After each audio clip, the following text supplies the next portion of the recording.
Dahil nga Sunday kahapon, naisipan nga namin pumunta na Makati para pumasyal kasama ang mga bata.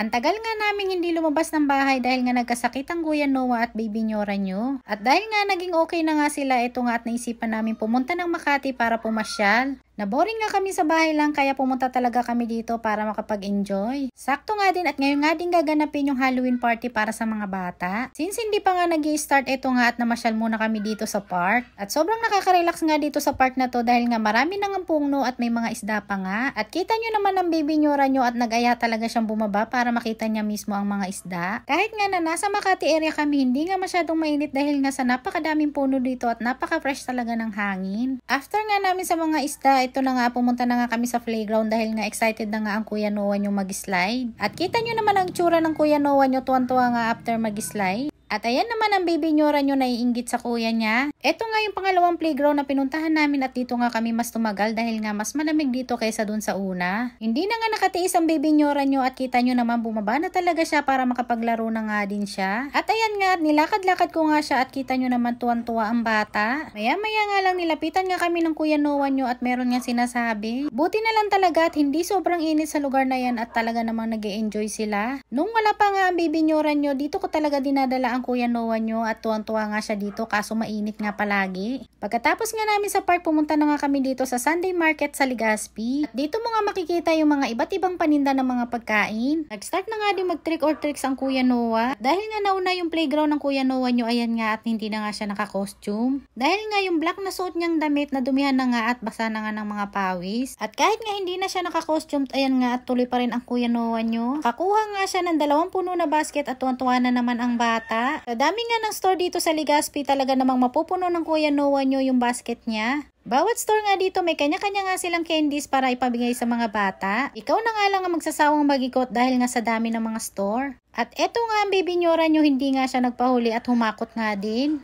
O siya, like and follow for more.